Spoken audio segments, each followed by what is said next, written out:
Ako po si Dato Comini Kamsa Bansuan, Tagaysulan, Sultan Kudarat.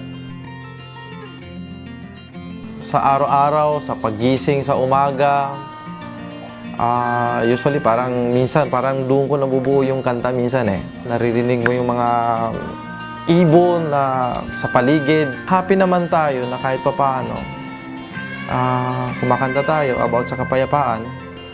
At yung karamihan doon na nakikinig ay mga kabataan. Pinapadaan ko na lang sa kanta para at least maintindihan nila.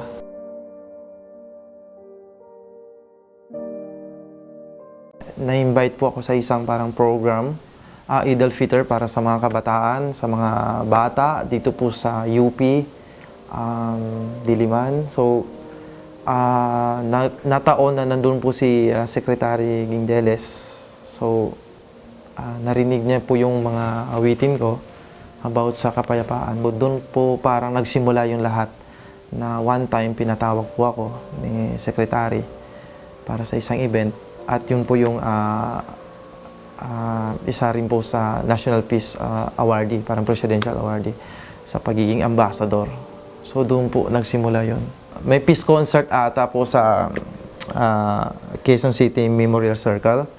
Nung concert, sa dami-dami ng nauna pa sa akin na kumanta, si Joey Ayala nandun din, si Jim Paredes nandun din po.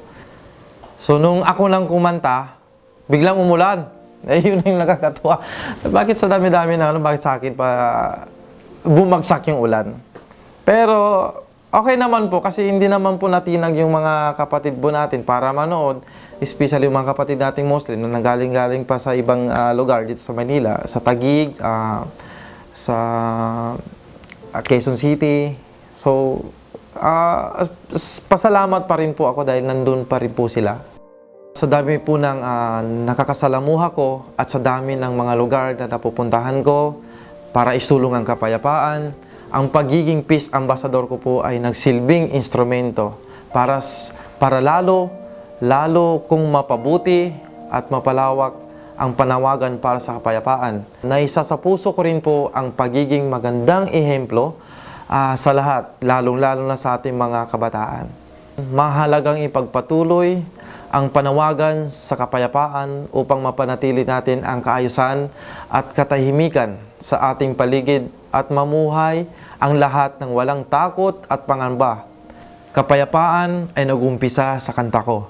Sa puso at intindihin dahil ang katahimikan ay magiging matagumpay. Mga kapatid kong Pilipino, Muslim man o Kristiyano, lumads, umpisahan natin sa maliit upang ang kapayapaan ay yumabong. Ako po, si Dato Comini Kamsa Bansuan, I am for peace.